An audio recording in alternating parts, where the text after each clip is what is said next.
Exquisite Lady with an Ermine, a painting of about 1485. Portraits were an important part of the small body of Leonardo's work, the small body that exists.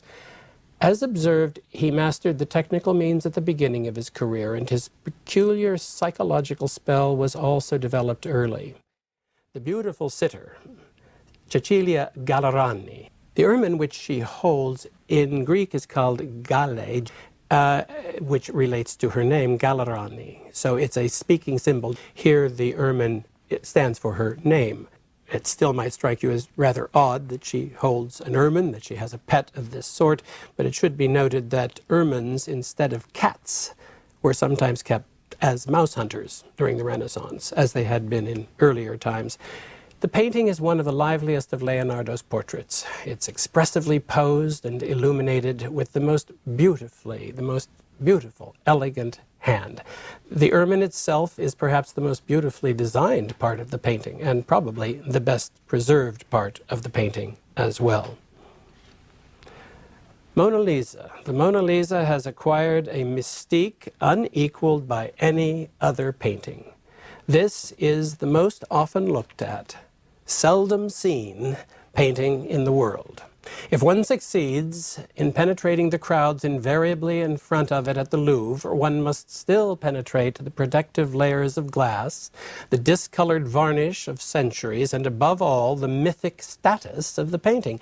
It's a remarkable portrait, but to see it objectively takes a long time, and I dare you to try to find that much time in front of it in the museum.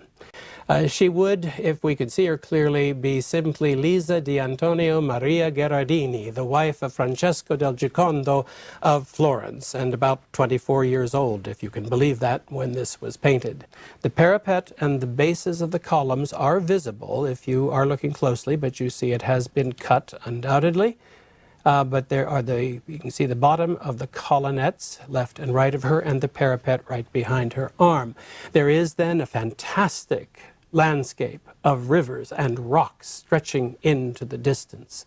And it's compositionally linked to the sitter's head and shoulders in very beautiful and subtle ways. I mean, you can work this out for yourself, but if you start following the lines of the background, the height, as it were, of the background elements in relationship to the body, you see how carefully he has adjusted it to the figure itself. There is nothing accidental about it. It's very organic.